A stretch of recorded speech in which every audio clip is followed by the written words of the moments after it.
Hello, ladies and gentlemen, Deja Vu here, bringing you the second set of Team 8 versus SKT1, and this is going to be one of the big guns for SKT. Bisu has appeared, and he is going to be Lucky Purple Protoss, and who will they ally? Who will the commentators ally? They are actually going to ally the Team 8 player, Bridge, and he's actually going to be in yellow now here at the 12 o'clock position. That is Bridge or Tyson, and I think he also goes by Han. So, whatever you may have heard him as, those are the three names that I've heard of him, Han, Tyson, and Bridge.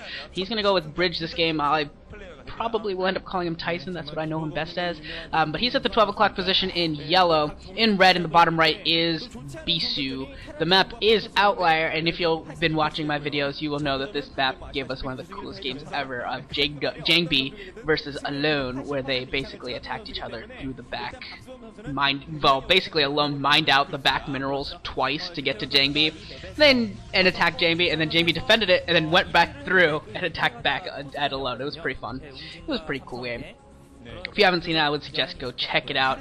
And there is the fans for Team 8, which are really going to be fans of individual players. I can't imagine people are like, oh yeah, Team 8's awesome. I love saying Team 8. I imagine they're like Jaedong fans, Baby fans, C fans. That's what most of them are. A lot of displaced MBC and Wasung Oz fans, We Made Fox fans. So at least that's what I'm assuming. And there is a gateway for Tyson. Nothing crazy going on there. Same for Bisu. So it looks like we're going to have a straight up game here early on. And yeah, see if either player is able to get any early game advantages. That last game was so short that like I feel like we've barely even started watching StarCraft, and we've already, we're already significantly into the series. We've already finished the game, man. I mean, I literally started casting about 12 minutes ago, and we're already a game in. And if you've ever tried casting, and you know like how much you have to like download and set up your next movie to go and edit and upload, and like how fast that is, it's actually kind of ridiculous how fast already that first game went. It's obscene. But yeah, here we go. Cybernex score going down for Tyson and Probes meeting each other. It looks like Bisu deciding to probe a little bit earlier, and he might be actually trying to do some little bit probe harassment here, maybe see some manor pylons perhaps. It's not maybe looking at the mineral lines up here, it doesn't look like there are as many places to manor pylon as there are in a lot of other ones, and there is a kind of oddly placed pylon for Tyson, and actually this actually could be kind of cool, because Bisu's going to be looking around for that second pylon. He sees that Zealot, so he knows there needs to be a second pylon somewhere. Bisu's going to go throughout Tyson's base. He's not going to see a pylon. He's going to assume that there's some sort of proxy tech. There is a proxy robo or DTs. Something like that is coming his way, so I would not be surprised at all to see Bisu turtle up here. And if Tyson plays this right, if he can clear out that probe, he could do something really cool where he just goes ahead and goes one gate straight into a Nexus, and Bisu will be basically so turtled and being so careful that it could actually end up giving Tyson a huge economic advantage. If this is it's a potential strategy that we could see here. It looks like Bisu, not knowing what's going on, has decided to throw down a second gateway straight up, not waiting to get down a robo or anything like that. Wants to be careful, not sure if there's maybe a proxy gateway or two that are going to be building just simply Zealots and Dragoons, so he's going to be a little bit careful here. And okay, so this is going to be 2 extra gateways for Tyson, so it is going to be a 3-gate Goon build, kind of a very odd looking 3-gate Goon build, and yeah, I mean, this is not the way that you'd normally see 3-gate Goon played. I think Bisu's a little bit confused as well, and I believe, is that Bisu's probe in the bottom left? Is he just wandering around the map trying to see if he can find anything? I think so. I think that's Bisu's probe down there. Yeah, he's just looking around trying to see if he can find anything, and I think this is going to be a case where he's going to hop across those minerals twice and hop back into Tyson's base and see what he can get. And Bisu failing with the probe jump. Yep, that is a probe jump. Well, let's see going. This is the longest probe jump ever, and it actually works! Look at that. Way to go, Bisu. It barely works, but it does work. And there's Best and Fantasy, 2 other players that we're very, very likely to see today, probably in the next 2 sets. I actually really love the SKT strategy of sending out your big 3 guns early and seeing what happens. See if you can just take the win early, or give your team such a huge advantage that you all but have it in the bag. I actually kind of like it. It's a different strategy, and I think it's different than what a lot of teams are doing, which is to try and save one of their players for later on in the series. That's kind of cool. I like seeing that. And Bisu this time does fail with the probe jump, and the second time he will succeed. Yes, he will succeed. And here's the first-person view of Bisu. as we see him maneuvering his units on defensively and wandering throughout Tyson's base now, seeing that there's still no tech completely. He's just got to be like, what is going on? Well, his next move will be to go to the natural expansion, I imagine. And it looks like we do have a fight coming on here, and Tyson actually outnumbered in terms of goons, so he's got to be really careful right now, bringing in a couple of reinforcing goons, and actually may be able to take this. Does manage to pick off one of the Dragoons, and may actually pick off the second one, so he may actually be able to get an advantage here in this fight. And a fifth Dragoon comes in here. The extra gateways for Tyson are going to start kicking in right now. And so Bisu is in full retreat. His robotics facility is up. Surely he's waiting for his support bay, unless he already threw down an observatory.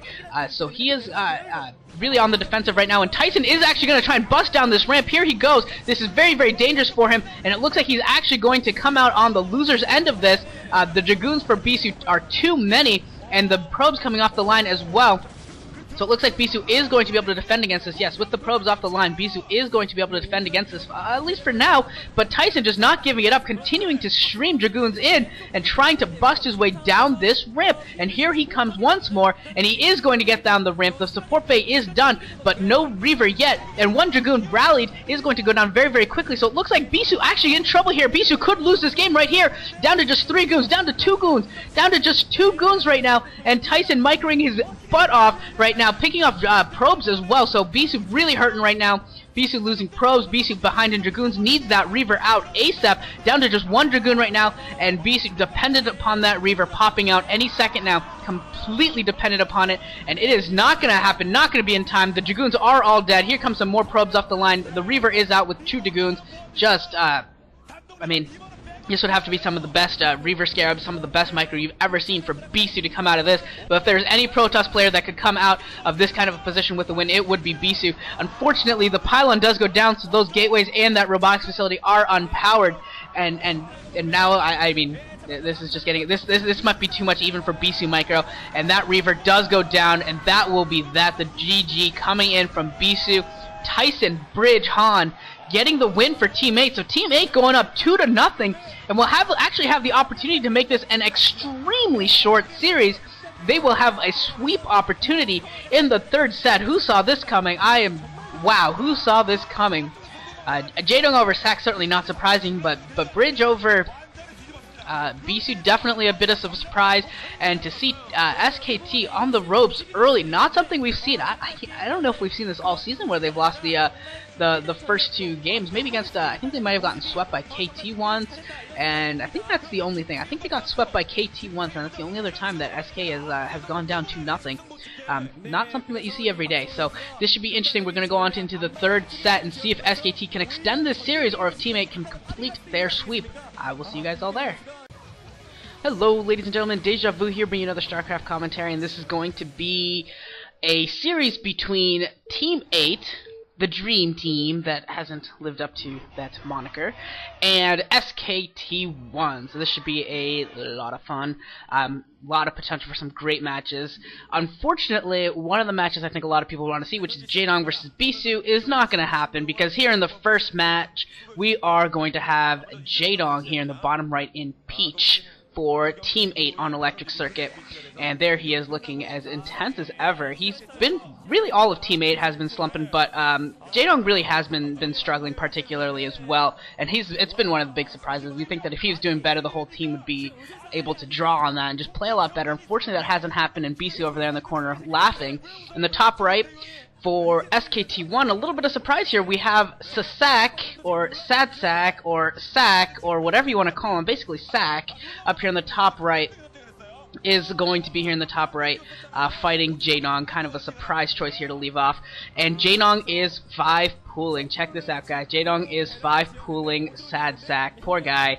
And gut feeling says that he's going to die here. There's the supply depot that's going down, and out in the front towards his towards his natural expansion. So he's looking to do a 1-Rax Expo, going to try and put down his barracks out there. The problem here is going to really be the fact that once those Zerglings show up, he's not going to be able to use his SCVs to really defend where he's placing his supply depot and where he's placing his barracks, and because he can't SCV drill or anything over there. It's not, or can, of course, technically, by going to like the geyser and things like that, but it's just not very nice, not very tight. And now that the barracks is going down in that position, it's going to be even more difficult for Sack to really defend that spot. So Sack's going to be really, really struggling to defend against this. I think he's going to actually lose this game pretty quickly, and I do have to say that I am pretty shocked that SadSack is even here in the first set. We've seen from SKT1, we've been seeing them send out their big 3 guns, Fantasy, Best, and Bisu early on in series to try and dominate a series, try and get a big lead, put a lot of pressure on the other team, or just try and straight up win 3-0 or 3-1. And to see SadSack here is a little bit of, I am a little bit surprised to see that after the tendencies that they've been having. But the Lings are out for Jaedong, streaming towards the Sack's base, and it looks like that barracks actually will get up in time. So there we go. We will be able to build off of the Marines out of that barracks. Now the question is, will he be able to get any Marines actually out? There are the Lings. The Lings are here. Now the Lings are, the Marines as they come out are just going to die very, very quickly. That supply depot being destroyed or cancelled. And the second supply depot, if that supply depot does go down, that'll be a huge problem. Here comes the Marine, and the Marine gets out, but it is not going anywhere. It does go down, and Jaedong picking off that first Marine and going for that supply depot. Going to try and supply cap Sasak, and he does, so Sasak is going to be supply capped here. It sure looks like he may have gone in. Yeah, he is supply capped, and he is going to be in huge trouble here. The Marine does pop out, it is dead, and now Ling's just on SCVs, and we'll see what comes out here. Sasak could actually clear this out just with SCVs. All but 2 of the Lings do go down. More Lings are streaming, and kind of really bad pathing, unfortunately, for Jaedong, so those 4 Lings are going to be very, very, very late to the party. And Sasak may actually be able to defend against this. Check this out, guys. If he can get that bunker up, I'm sure he has a supply depot going up in his probably in his mineral line, or very, very close to his mineral line, and he may be able to get that bunker up and defend himself. Unfortunately, he has literally 0 miners mining, literally 0, and I am not exaggerating at all here. And Jaedong now is taking the opportunity to drone up, has taken his natural expansion as well, so Jaedong actually may still be able to win this game with Lings, but he's also starting to produce some more drones and trying to macro up at the same time. Lings just running right by that bunker. SCV's coming in here for the drill. It looks like Sasak's just going to transfer his entire base over to his natural expansion. And I'm sorry, Sasak, but this does not work. I'm so sorry, man, but this, no, you can't do, no, you just can't do this until professional StarCraft doesn't work this way. You can't do this. No. If Sasak wins this game, no, just no. Sasak cannot win this game by transferring his entire base from his main to his natural 4 minutes into the game. I cannot accept this. If Jaedong finds a way to lose this game, no, it just can't happen. I would be so disappointed in him if he loses this. Lings do stream in here. They're just gonna go straight for the SCVs. Actually, do pick off a few of them. 3 of them do go down. 4 of them do go down. Just 4 SCVs left. So now there's more drones than SCVs. 3 SCVs left. And okay, now thank God. Now I think it is over for sure. Just waiting for type out GG basically at this point. Can't even produce any more. Look at this, he can't even produce any SCVs. What's he gonna do? I don't know what SadSack's doing. Here comes the Marine. I guess it'll usher away these Lings, kind of, but really just doesn't matter at all. There's GG from Sasak as he sees the natural expansion up. Jaedong wins and gives Team 8 the first win in this series, so look at that. Team 8 struggling so far this season does get a win though in this series, and wins the first match. So there is a great start to Jaedong with that epic 5 pool. That was great. And SadSack showing us why he is the SadSack. And falling quite easily. Not that I don't know if anyone else could have done much better against that. I think he was just in a really bad position and kind of, yeah, you know, what's you gonna do? It's a 5 pool, and he goes down. But Jaedong gets a win, so hopefully, for all you Jaedong fans out there, hopefully this can kind of jumpstart Jaedong and he can start going on a tear in Pro League. We haven't seen that in a while. He's really just been kind of middling so far this season, so here's to hoping that he can get on a tear and really start dominating the league again, because the game is just better when Jaedong's awesome. But I will see you guys all in set 2. That was a pretty amusing, if short, set 1, but set 2 on the way.